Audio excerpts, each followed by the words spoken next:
Hello and welcome to episode 29 of Lift as We Rise. My name is Roshni Gajjar, and speaking with me today is the Executive Director of NAACAM, the National Association of Automotive Component and Allied Manufacturers, and I'm joined by Renai Moothilal. Renai, it's really a pleasure to be speaking with you today. Roshni, hi. Greetings to you and your listeners and all of those on the podcast. Quite excited to be part of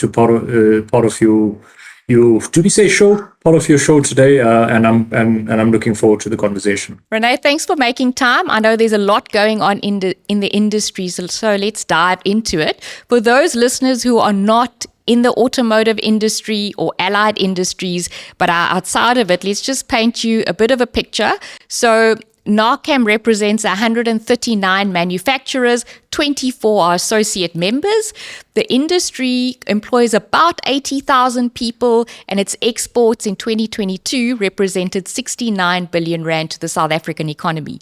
The vehicle and component manufacturers contribute 17.3% to SA's manufacturing output, and the industry is centered in really three provinces in South Africa, and that is the Eastern Cape, Gauteng, the KZN, and a fourth province, the Western Cape, is becoming an emerging contributor. So Renai, the current state of affairs in the automotive component industry from your perspective, we've seen post-COVID supply chain disruptions. The sector has been identified as one of 4 in the Just Transition Framework, which is at risk.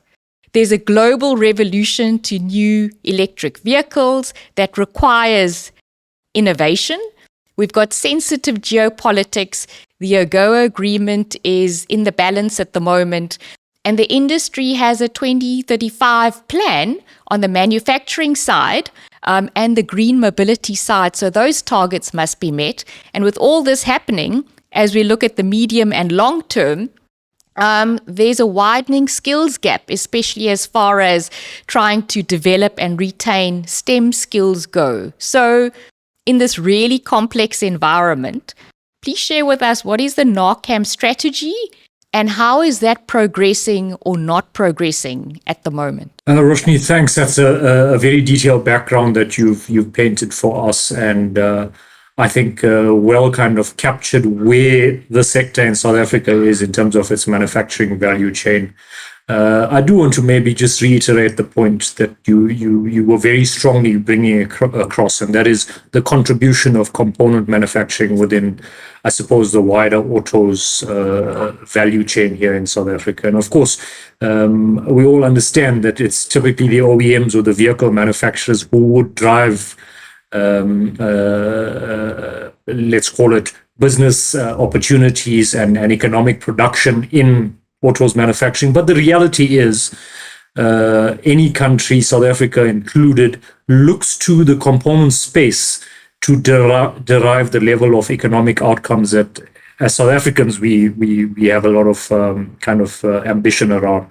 Typically things like the employment space, driving new business creation opportunities, especially for Black-owned or transformed enterprises. All of that's really important, and all of that can only happen at significant scale here, I suppose, within the components manufacturing space. Really important sector to the South African manufacturing economy.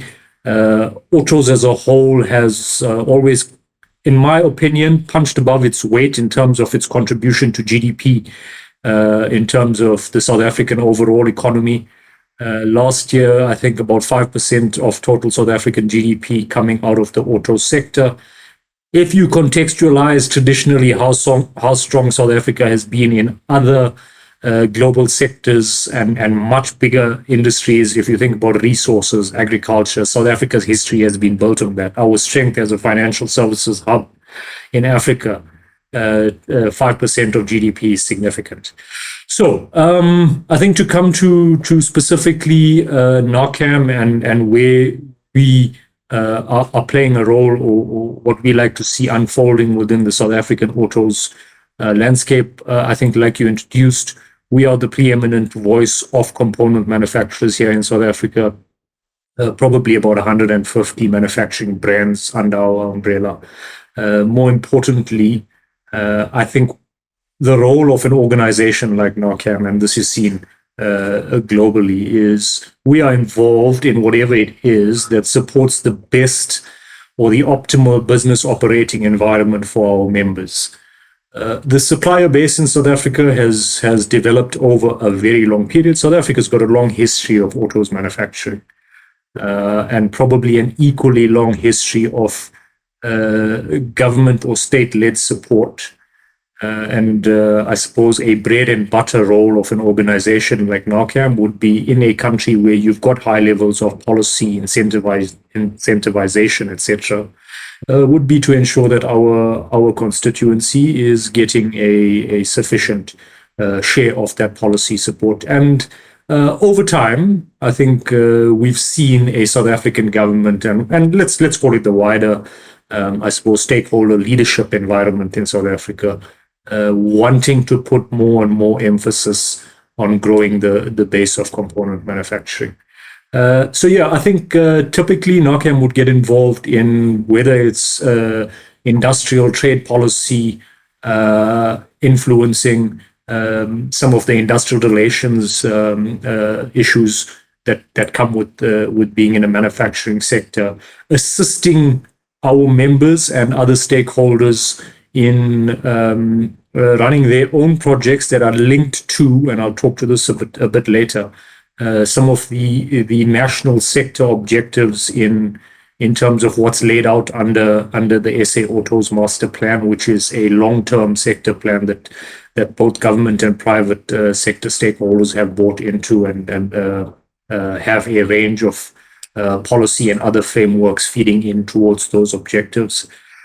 So yeah, I think that probably sums up in terms of a strategic outlook. Ultimately, what do we want? We want to see greater localization of the supplier base in South Africa, greater use of South African manufactured components in vehicles being assembled here and exported or sold domestically. Also a lot of opportunity, and we've already got a significant level of independent or OEM-linked exports into global markets. You were talking about COVID-19 and the impact of that. Interestingly, the South African component sector was probably the highlight of autos exports in the period since the pandemic, still managing to export at record levels, 21, 22, which to some extent kind of carried the automotive export metric in a post-COVID environment. The other interesting point is obviously significant fixed investment in South African component manufacturing tends to be linked to the different OEM platform announcements and changes of vehicle generation or models. But component manufacturers may not invest the quantum of cash investment that you see in a vehicle assembly plant, for example. But I think as a percentage of turnover, the economic benefits spinning out of component investment is significantly larger than what you see at a vehicle assembly plant. I could probably spend a lot of time talking about the different activities that we have in place. We'll probably get into it. I think you touched on some of the themes that we'll talk a bit about, whether it's from a skills technology space. Ultimately, grow localization, grow the opportunity for greater production of components in South Africa, increase the technological and skills base available to the vehicle manufacturers. And I think it's a really important point. Localization is just not done for economic benefits and employment and all of that. For me, one of the true benefits of greater localization or greater capture of a value chain from a production perspective is exactly what we saw in a post-COVID environment. You started off talking about some of the supply chain challenges that had fed into the South African environment. We all suddenly became really au fait with the term chips and how they then created volume losses for South African OEMs, which then spilled over to the suppliers. Summarizing point there, greater production or greater component and materials beneficiation here in South Africa prevents exposure to those kind of global constraints. So that should we be in a space 20 years from now, and currently we as a country sitting at 39% average localization rate, get to 60%, simple arithmetic will tell you, I suppose, 20% of what you would have lost because of global supply chain challenges could have been covered up here in the South African production base. I think that's probably a lot for me to kick off with. Let me just check with you if there's follow-up questions or something you want to unpack in there. Renai, thanks for that, because, the companies that you are representing are often the voices less heard. So we know the OEMs, we know the brands, we see and read about them more often than we hear about these suppliers in the ecosystem or in the value chain. And I fully appreciate what you're saying, that as innovation comes, as strategic change comes, or those policy changes comes, it's up to these suppliers who are often self-funded to be responsive and agile to what comes at them sometimes quite soon, as has happened in this quick evolution. So thank you for sharing that. And in your annual report, you speak about the sector being pretty resilient, and the numbers tell a story. So the exports in 2022 were up to 45 billion from 37 billion. Mainly representing catalytic converters, which are 52% of the exports, engines and parts, drivetrain and chassis, which is 14% and 16% respectively, electrical components that go to the UK, and tires, which are 6% each. So if we are moving towards a new era of new energy vehicles and there's a transition from ICE to NEVs, what systemic enablers are there at the moment to support your suppliers with this transition in a cost-effective way so that they can remain competitive locally and for export purposes? Yeah, okay. So I think the South African government as our kind of key partners in sector development and ensuring that we continue a base of manufacturing here. I did mention earlier that there's been a long history of government support, and that on its own is expected to continue over the long term. So let me start off by recognizing the role of the supportive policies currently known as the APDP second phase. That, for me, is ultimately one of the hubs of that systemic support that we talk about. So as a sector, we've been involved in many consultations with our policy partners, typically at the DTIC level, doing the same, having representation from labor and the OEMs. There's been a lot of emphasis in the recent 2 years on how to possibly find complementary mechanisms of support to what currently exists under APDP, to aid this transition, to get the domestic OEMs assembling vehicles that are more relevant in some of the global export markets that we go to. So we are looking forward to some policy pronouncements in that space, but maybe it's worth mentioning that we're already starting to see, even under the current policy frameworks, some of those transitions, the evolution into hybrid, even to some extent plug-in hybrid production coming through in South Africa already. So the base of support is there. I suppose it's a matter of how do we then just kind of ramp it up a bit and get more scale in the whole discussion. Of course, maintaining the kind of trade policy and markets that we have traditionally been strong in.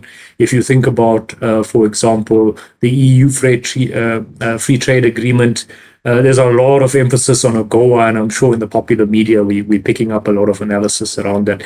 I suppose the important point behind that, maintain those markets and allow us to tap into where we know these future generation vehicles are going to.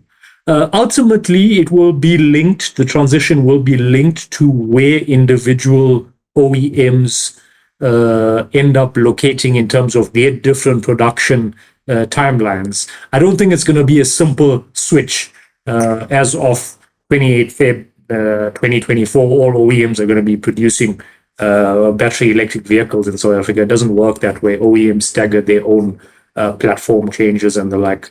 So I think from a transition perspective, that we're likely to see markets will drive where the OEMs go in terms of the assembly announcements.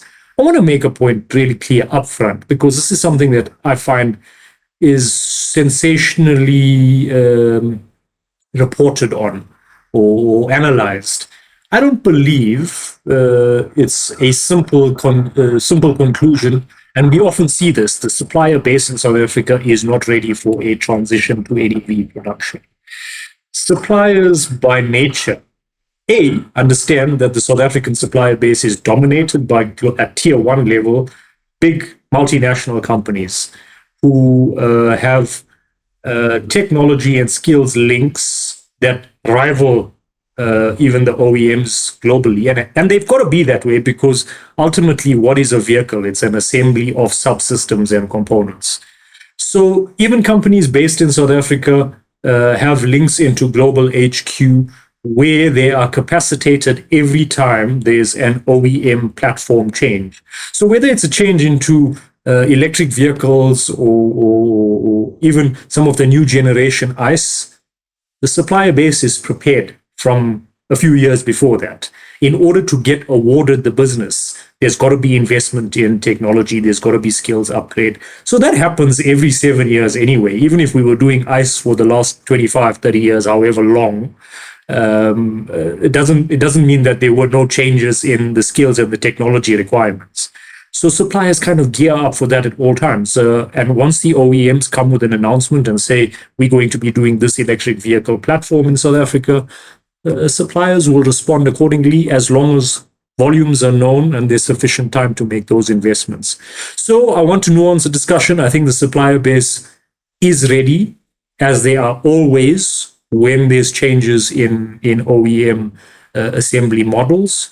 What is important is that we, I suppose, prepare the base for the OEMs to start making those announcements, and that comes on the back of some of the policy or structural support that we were talking about as looking to lift in the near future. Thanks, Renai. In an industry that's been in South Africa and quite firmly established for many, many years, the positive is that those relationships are well set, and that the system is going to move forward or into a new direction together.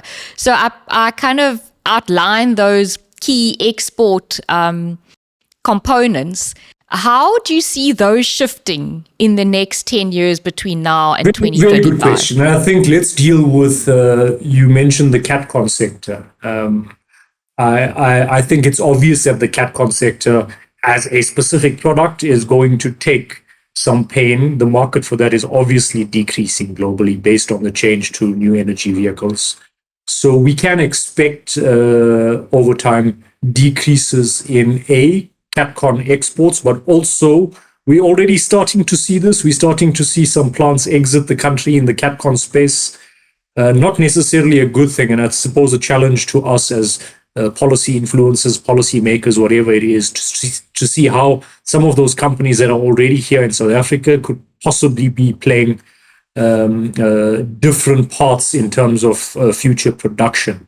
I think of, for example, the place where you based out of in the Eastern Cape, some of the really big coaters in the CATCON sector operating out of there.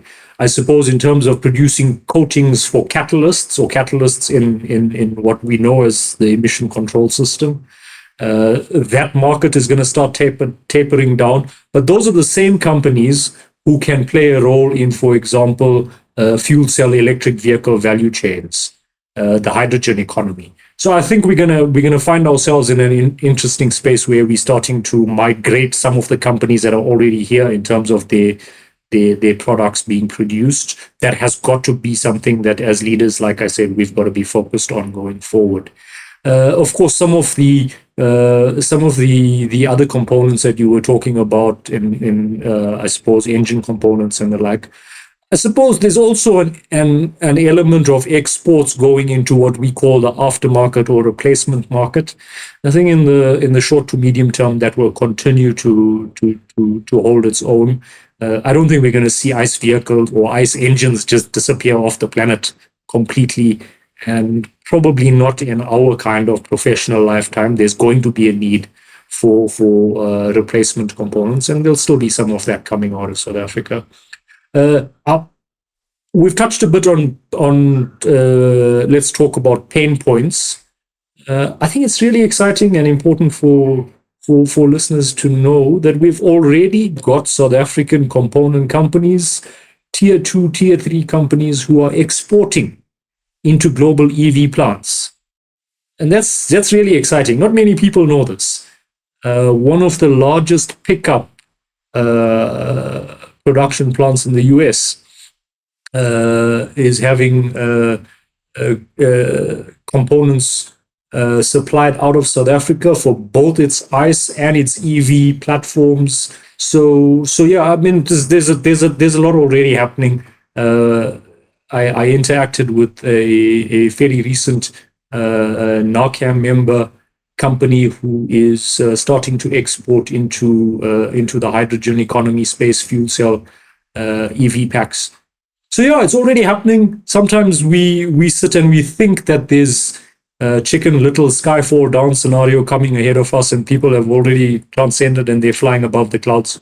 So good things happening in the space already. Well, Renai, this is why we're having this conversation, right? Because when you follow media, the news media, or you follow digital news media, you're not quite sure what to believe, what is real and what is marketing. So these are important conversations. And when one thinks about just transition in any sector, part of that just transition could be just do it, i.e. by 2035, there's going to be a hard stop. Or just transition means let's make this as inclusive as possible. And these kind of categories of exports that we're speaking about, they have specialist skills within those areas. So it's interesting that you're saying that there's possibly going to be a parallel ICE and EVs before the complete transition happens.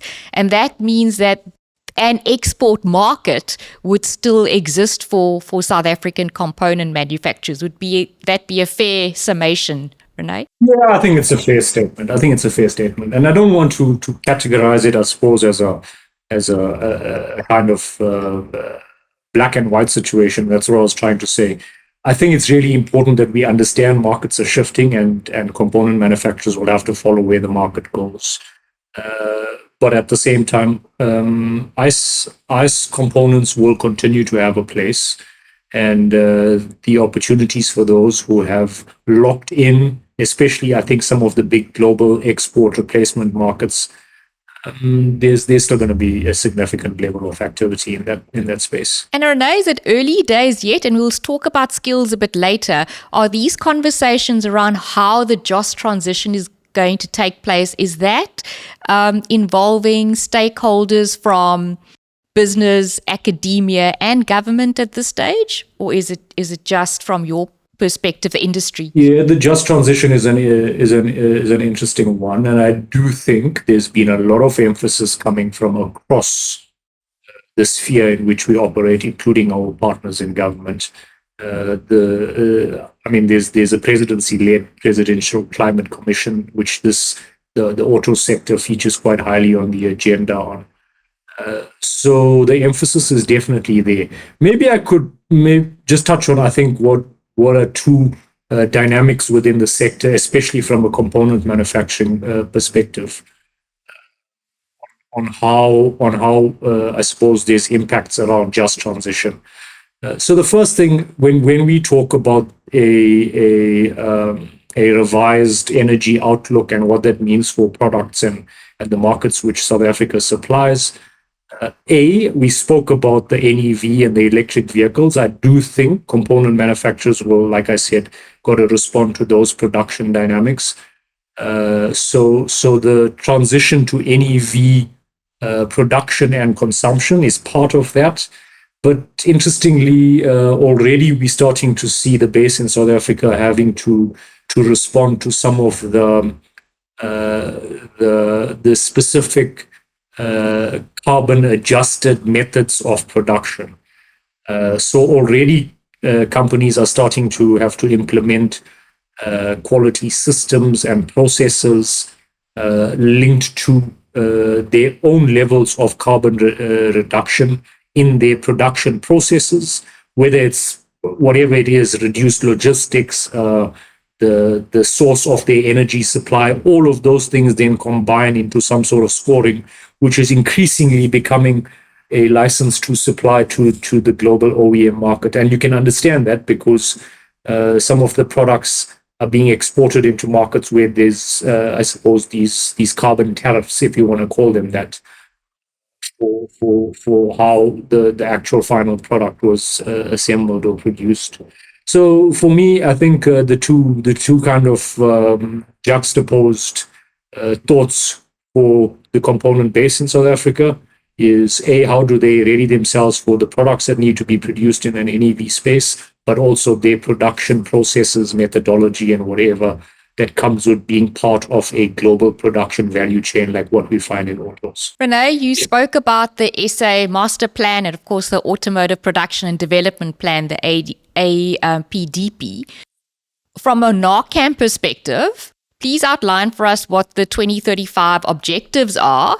Now, this policy or plan was set out before the Green Deal was signed, before the EU taxonomy. So the world has shifted forward pretty quickly after that.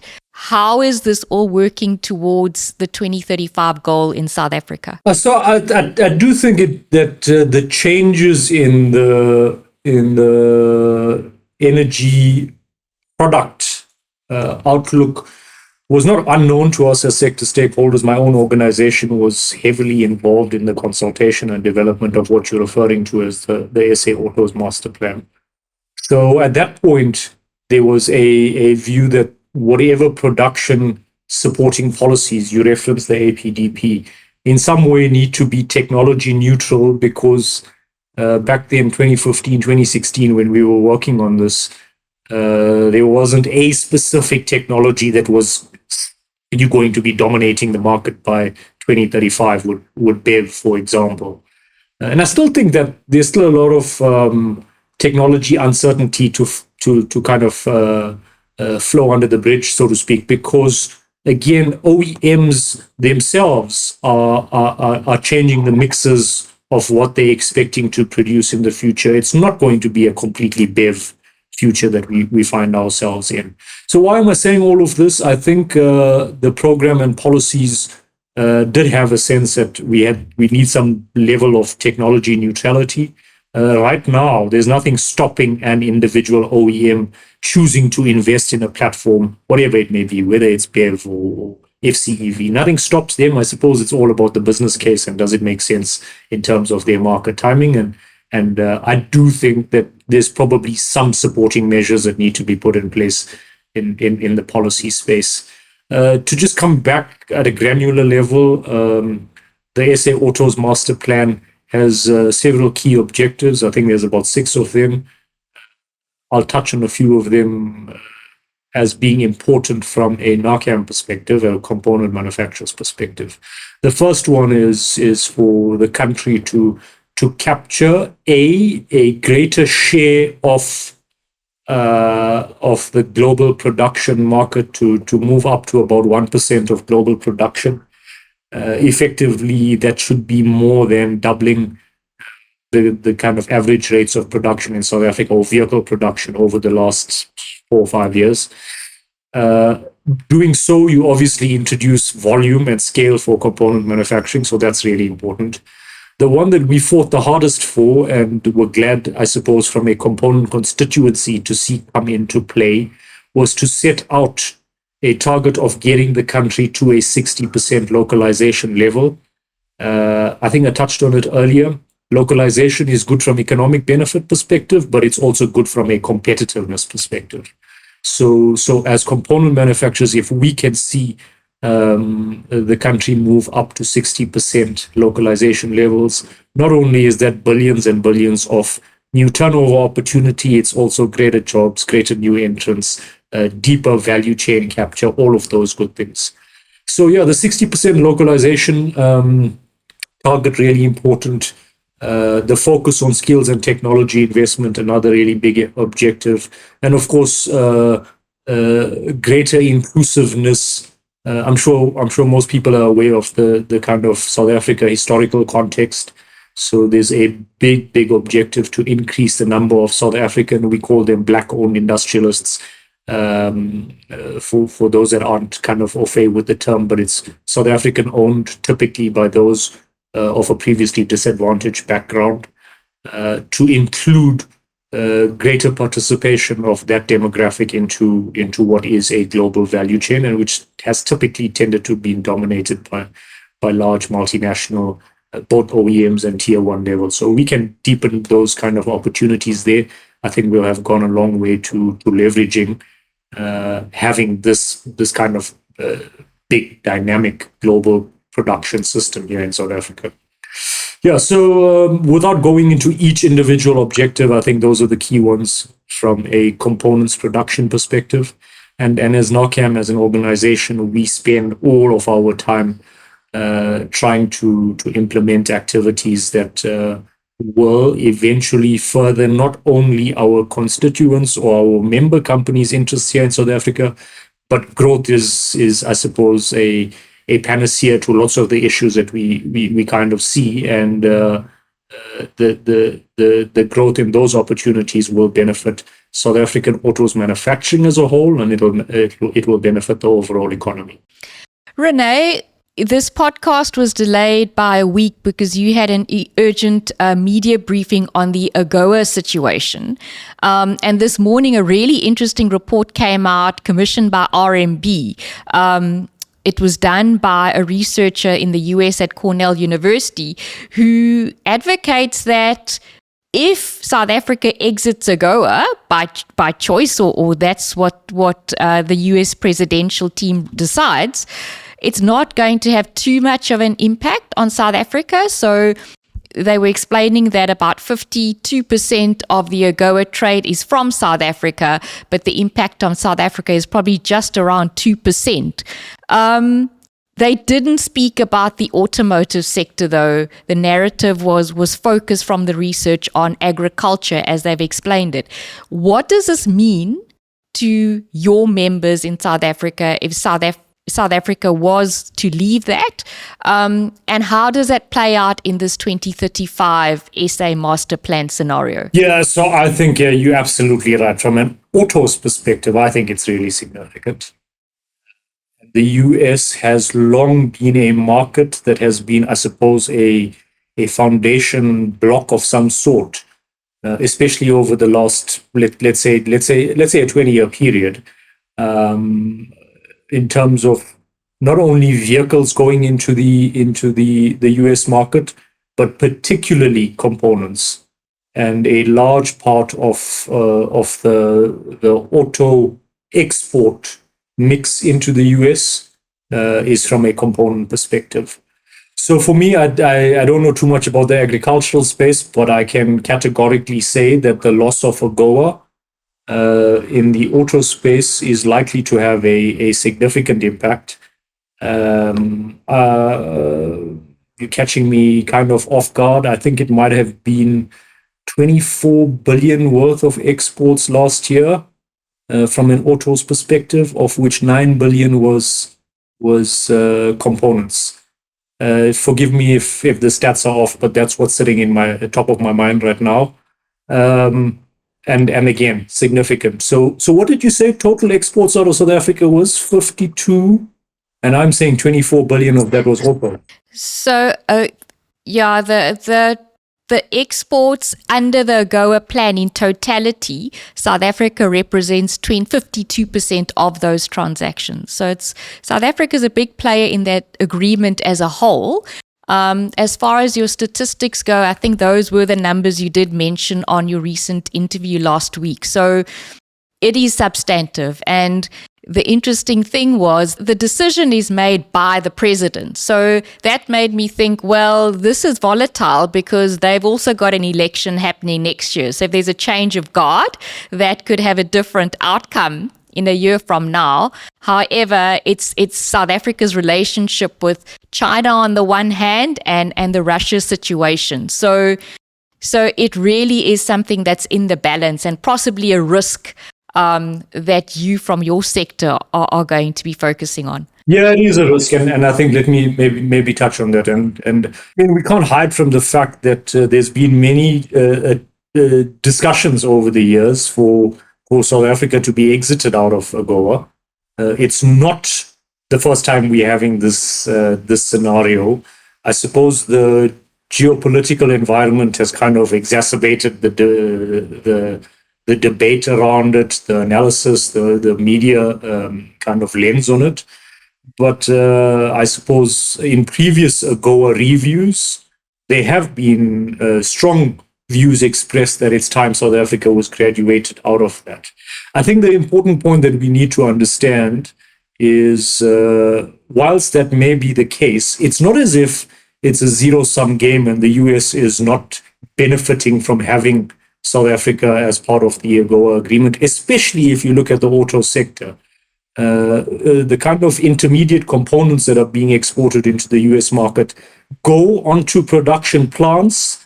They're used in the aftermarket retail service space. So South African production is supporting a level of economic activity in the US as well. The fact that quality product out of South Africa is being imported into the US at preferential duties has a positive impact for their consumers. So all of that needs to be weighed up on this kind of generalized discussion, should South Africa be out of AGOA, and the geopolitical environment about it. I think we've got to be clear that there's value to both economies in having South Africa part of the agreement. I do think if we are fair about it, South Africa's probably got more to lose if it does happen, but it's not a cut and dried situation. And there's a significant number of US headquartered companies. I mean, the most obvious one, I mean, you know, Ford as the kind of preeminent US OEM based in South Africa, but there's a whole host of multinational tier one suppliers based here, many of them NAACAM members. Those companies themselves would, I suppose, be impacted if South Africa was not part of these preferential trade agreements. And the investment benefits and investment income that US headquartered companies get out of having production and sales of their products here in South Africa is not something to be sniffed at. So I think there's a strong case for South Africa to be included in future iterations of AGOA. We wouldn't want to see the geopolitical environment spill over into exclusion. But yeah, I think the message out there, especially to the leadership in both countries who are involved in reviewing and negotiating around this, is let's see it for the value that it puts to both economies, and I think that has been borne out over time, and the length and the strength of this relationship that we have. I don't see why we'd want to easily jeopardize that on both sides. So Renai, that is US, a big market. The other big market, of course, is Europe and the UK. Now, post-COVID, many countries are focusing on their own growth agendas. Is there any risk that you perceive at this stage of saying, well, maybe Europe and also the UK want to support their own localization strategies, and therefore, because of that, imports into those destination markets from South Africa may be compromised in future? Is there any concern around that you're hearing from your members? The biggest one is obviously we need to ensure that product mix going into those markets is appropriate for those markets at the times that they get in there. I do think the phenomenon that you're painting is not necessarily new. South Africa's been competing for global space for a long time. A plant in South Africa a component manufacturer in South Africa doesn't compete with a different brand here in South Africa. They actually competing with a plant in Thailand, in Mexico, in Turkey, or whatever, sister plant.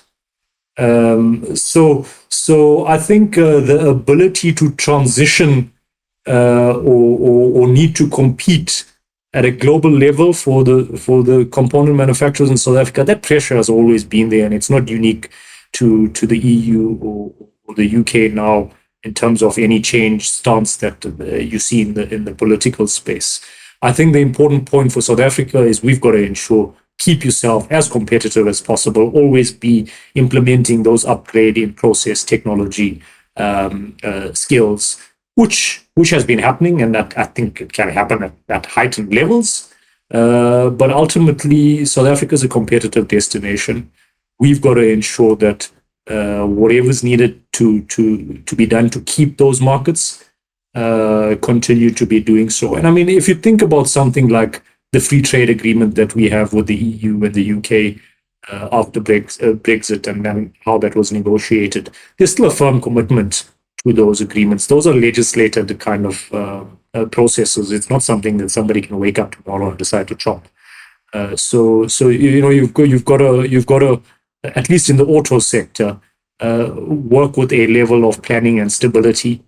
There's no guarantees in life, but ultimately, I think the important point is the strongest way of maintaining our presence in those markets is to keep ourselves as competitive as possible and not give anyone a reason to shift production, whether into the EU or to some of the global plants that we find in other emerging destinations. So, Renai, how these things pan out has a consequence on the financial sustainability of the industry, of course. But the other key factor that South Africa is monitoring is, of course, employment levels.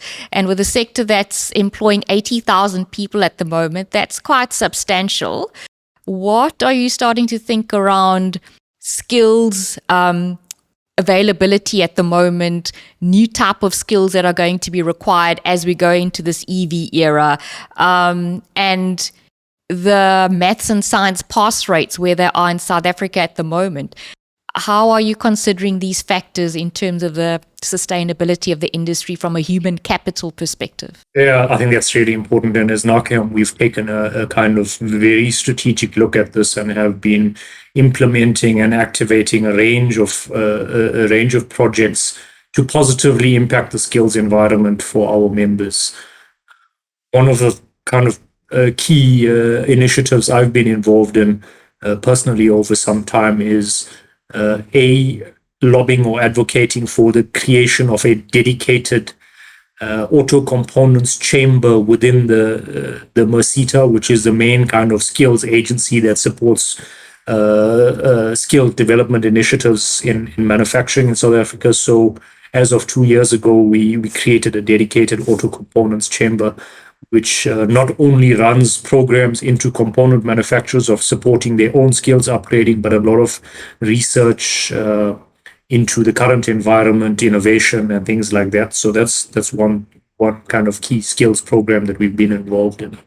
I think NAACAM has also kind of partnered with a global leader in the space, the IYF, International Youth Foundation, to deliver something called High Gear. You can get onto some of our social media or website to look at the detail around that.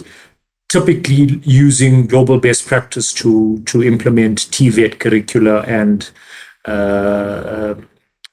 we've actually implemented something really innovative together with our partners at the IYF, and they get funding from, for example, the British High Commission, Bill Melinda Gates Foundation, those kind of structures, the Japanese government. So it's kind of a holistic approach that we've taken to bring in kind of global capacity, both from a resources as well as an expertise space. I was touching on the platform called Yaki Future. You talked a bit earlier to me about your kind of listeners here, and the age dynamic, gamification. We've introduced a learning methodology based on games on how to be ready for production and service of new electric vehicles or new energy vehicles. Really interesting. Check it out if you have an opportunity. So yeah, I think the skills environment is one that's really important. You mentioned, I suppose, the maths and science environment. NAACAM has been a long supporter of those kind of special initiatives here in South Africa. We have also, I think, unpacked through various research with our membership base what are kind of going to be some of the future looking skills, both from a technical perspective, some of the soft skills. There's a lot of work that's happened around that. I'm not going to be able to go through all of those individually, but it is definitely a priority that we're supporting the components base to upskill or reskill themselves continuously for what the future production environment brings. Yeah, so I think let me kind of stop it there. Renai, how do the AIDCs in the Eastern Cape and Gauteng play a role in the skills development program? I know when I did some work with AIDC in the Eastern Cape, they had a strong focus on skills development. How does that dovetail with your efforts? So both of them, interestingly enough, are a formal part of our structures. They are, you were talking about, I think you used the term associate members earlier. Both of those are within the structures of NAACAM, and we work very closely with them to implement a range of shop floor improvement programs, including in the skills space. Both of the AIDCs have been in one way or the other involved in the high gear program that I've been talking to you about. We're also about to launch and have previously been part of Japanese government supported programs on Kaizen and lean methodology. The AIDCs that you talk about have both been implementation partners. So I think the role of an organization like NAACAM, we obviously understand and have access to getting greater understanding of what the kind of component manufacturer needs are, and we lean on and rely heavily on implementation structures like the AIDC, the MERSITA, to run out. In a world of limited resources, as an organization like mine, you can't be looking to do everything. So we partner with as many of these implementation agencies as possible. And then I think I must congratulate the AIDC Eastern Cape on their recent announcement for the chair of, was it auto-specific engineering at the Nelson Mandela University? Maybe I've got the terminology wrong, but I think they've just recently been part of appointing that dedicated chair at the NNMU, and look forward to engaging with that structure as well and assisting where we can. I think that's the positive. We've got positive relationships with the universities and these organizations and the industry, certainly with my experience during the university era. And so from a skills development perspective, those opportunities are there and those structures are there. The other side of skills is, of course, succession planning. And there's deep intellectual capital sitting around your leadership structures within the sector, within the industry. How is the sector starting to think about something like mentorship, for example, to bridge the intergenerational experiential gaps? Are there any considerations around that regard? I think a lot of companies have that as an in-house specific kind of development plan. I'm aware of many companies that run their own kind of mentorship programs. I do think that that's something that as industry bodies, we have at different spaces been able to provide linkages in terms of even where, let's call it, some of the close to retirement or about to be retired skills are sitting. We are able to provide a matching platform for them with some of our members. I think it's probably a concept that maybe is worth unpacking a bit more in terms of a formal program. The Kaizen program that I was kind of referring to, sponsored by the Japanese government, actually makes use of that same scenario. Retired experts coming in and giving guidance on shop floor improvement. I do think there's probably space for mentorship in terms of the soft business type skills that can be imparted. And there's probably more and more of it happening as we're finding ourselves under a level of not pressure, but there's an imperative that the ownership dynamics within the South African supplier base changes. I'm personally aware of kind of several young industrialists, black-owned, entries into established companies where the existing leadership play a defined role before these individuals kind of take over. So that's kind of a typical entry strategy for many of the black industrialists as well. So yeah, I mean, it's not a program of mentorship that's currently being run out of NAACAM. Maybe something that we consider in the future, but I think the concept is sound and it's happening in individual spaces already. Yeah, I mean, there are subtle value adds that people with deep experience offer to any organization, certainly in a specialist industry like automotives. And you only realize that loss of IP when 60 or 65 comes and that particular person or that specialist is no longer there. And on the other side of employment, if lifespans are going to reach 120, well, that's just halfway through someone's life cycle. So how do we, when you talk about inclusion, how do we invite that experience back into the economy? It was just a thought I had, Renai. So if we turn our minds to an important topic now in globally, and certainly it has been a hot topic in South Africa for many years, as you've explained, it's diversity, transformation, and inclusion. What do these components mean to the South African automotive value chain, and how should we start thinking about diversity and inclusion going forward to 2035? Yeah, it's an interesting one, and I would almost throw an additional factor into that mix because I think there's a lot of evidence out there, diversity, inclusion, also being linked to innovation and growth. So I do think all of these kind of fall within, again, as sector stakeholders, our plan and our thinking under the SA Autos Master Plan 35.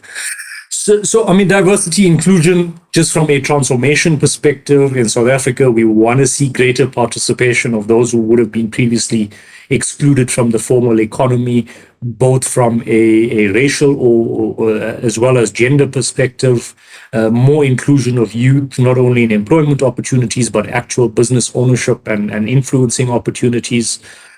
So there's a range of programs. My own organization involved in many of them. We do the same in terms of partnerships. For example, the Autos Industry Transformation Fund, a lot of profiling and supplier development going towards these kind of designated groups or own businesses. It's an imperative. There's many I suppose initiatives out there to do so in South Africa. Ultimately, like I said, greater inclusion, greater transformation in turn leads to a different style of leadership, one that benefits from a much wider range of inputs and backgrounds. That can only be good for the sector, and I suppose some of the innovative responses that come out of having that kind of greater inclusivity or mix of experiences and backgrounds.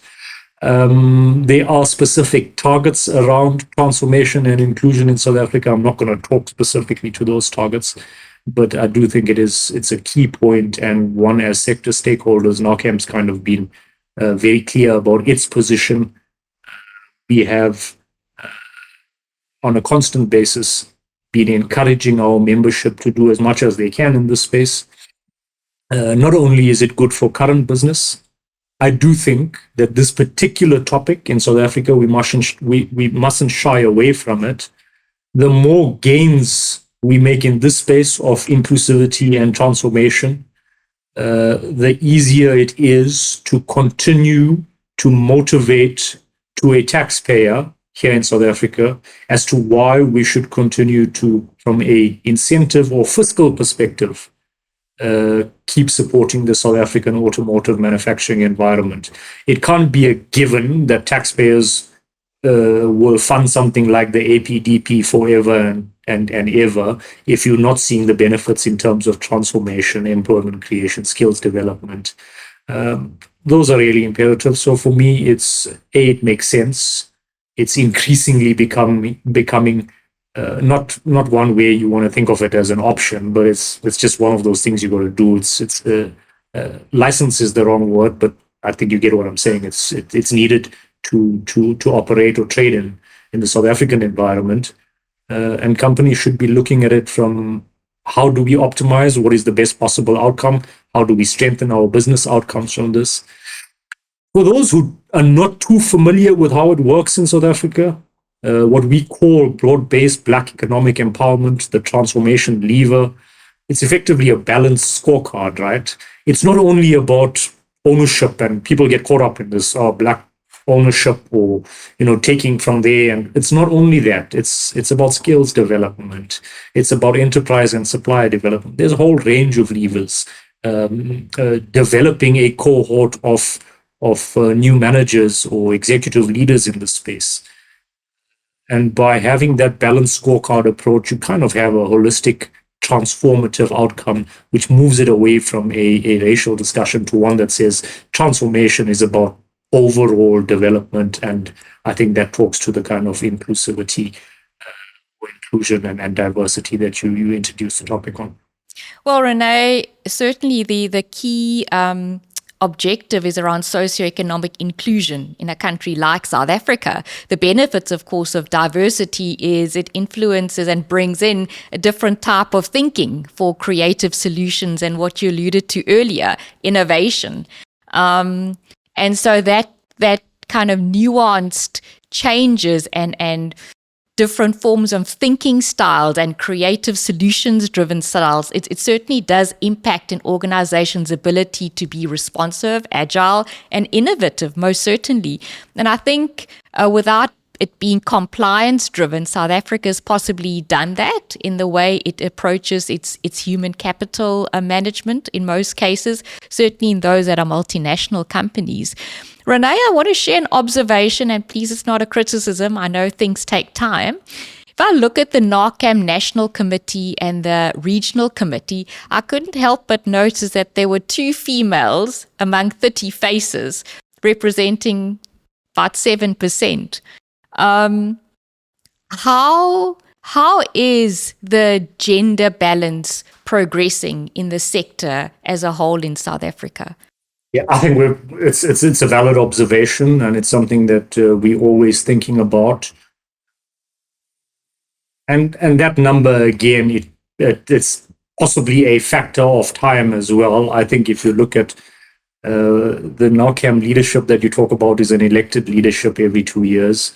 If you go back maybe to the previous one, you may just see a higher number of female participants. I'm not getting away from it. I do think that is a reflection of what the sector looks like in South Africa and where we draw leadership from. So the challenge is absolutely there.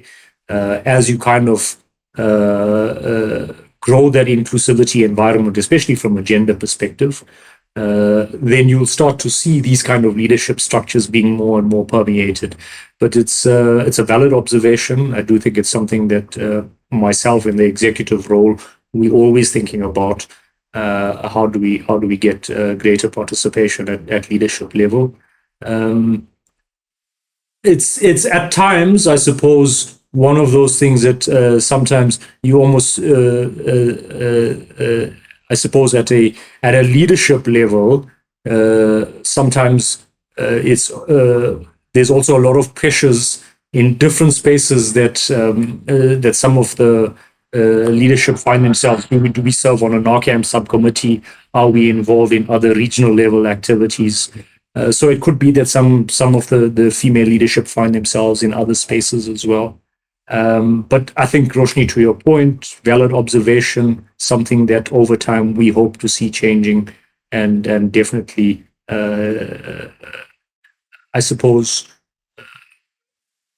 want to see from a representational perspective. I think it's interesting to note that we are not a punt, but if you are aware, those in South Africa, we run an event every 2 years called the NAACAM Show. And that's happening this year on the 30th and 31st of August. Again, if people are interested, they could probably just Google it. I don't know if there's links that come up or we'll be able to do so. Long story short, half a day of a 2-day program being run together with our partners at the Autos Industry Transformation Fund to deliver a specific Women in Autos program. So it is something that we are trying from different aspects to increase the profile of and have more nuanced and honest conversations about. So yeah, I think we'll continue to try as hard as possible for that particular level of inclusion. Renai, that's super important what you've just shared, because I mentioned to you that many of our listeners are younger, and having engaged with them through our Future One / Formula One in School South Africa program, it's interesting to hear how they see their reality into a future. Many of them are really thinking about leaving the country, and amongst them, a lot of females who either want to get under a helmet or want to be part of a STEM industry, but just don't see the opportunity. And if I think back to my career, when you saw a female in a leadership role, subconsciously, it almost gave you hope that, it is absolutely possible. And so what you've said is actually a great opportunity for those listening in. Sorry, you were saying, Renai? I was saying to those that want to leave, don't go. We don't want you to go. That's Renai's call to action to stay and come to the NAACAM show end of August and, contribute to how you see the future for females in this industry play out. Renai, you did beat me to the question there around the show. What would a successful 2023 NAACAM show deliver for you? So I think the NAACAM show for us as a components constituency, this is not a typical trade show where it's all about, product display and signing multi kind of million rand new contracts and the like. For me, a successful NAACAM show achieves a few things. It's about, number one, and I think you touched on this earlier on, when you said that everybody knows about the vehicle brands, they're the rock stars of the auto sector. By and large, for me, a successful NAACAM event is anyone who attends there, either by virtue of the kind of topics that are being discussed, the people that they meet, the visuals that they see on the exhibition floor. If they get a sense of how big, how wide, how deep South African automotive component manufacturing sector actually is, I think we would have done our job well, really well. For me, and again, I've obviously been part of previous iterations of this. It's really exciting. We still two months away from getting it off the ground in terms of the interest in exhibition, particularly from our members who want to tell stories, who want to say, hey, this is how we plan and what we're seeing on a global level, a transition from ICE products into the NEV space, or some of the future-looking things that we're getting involved in. These are some of the skills programs that we are running. Our members want to tell stories. They want to showcase. They want to show. You know what? In as much as there's a guy playing a guitar or singing a really cool tune out there on the stage, there's hundreds of us behind the scenes who are actually putting the show on the road and making it happen. And that's what component manufacturing is all about. That's what I would like any visitor to the event to leave and say, hey, yeah, we know the vehicle brands, but actually the real kind of value is sitting in the value chain. And today I've been exposed to that. Renai, thank you very much. So you're quite right. The details are on your website around purpose-driven participation. So you can go and check it out there as Renai's invited you to do. Renai, closing question. What would you like to leave as your legacy as a leader in the industry? Yeah, I think, we all kind of want to be judged, I suppose, at a micro level. When I eventually move on from NAACAM, it must be a better organization than I found it in. I think staff must have had value-added careers while they were here. Very importantly, our members should have seen the value of being part of an organized business structure like NAACAM. Ultimately, though, I go back to what I said earlier, it's about localization. Legacy in this particular seat that I'm in, I think should be judged by a stronger, a greater, a deeper presence of component manufacturing in South Africa as part of, I think, what is the country's key industrial or manufacturing sector. So that's what I'd like to see whenever I'm not in the seat anymore. Renai, thank you very, very much. I know that you've got a lot on your plate with many priorities at the moment, but it's not often time that those outside the industry get an opportunity to engage and hear the visions and the views of captains of industry. So really, again, thank you very much for giving us the time today. Thank you for having me, and look forward to engaging with as many as we can in whichever platform possible. Thank you for the time. Brilliant. So listeners, thank you to you for joining our show. I trust that you learned a bit more about the automotive industry in South Africa. And if you're in the industry, it'd be interesting to hear what your views are about what Renai shared with us around the opportunities as well as the challenges which any industry at the moment is facing at the moment. So as you go into your boardrooms and into your teams, please remember to lift as you rise so that together and with purpose, we can thrive. We'll see you again next time. Take care and bye-bye.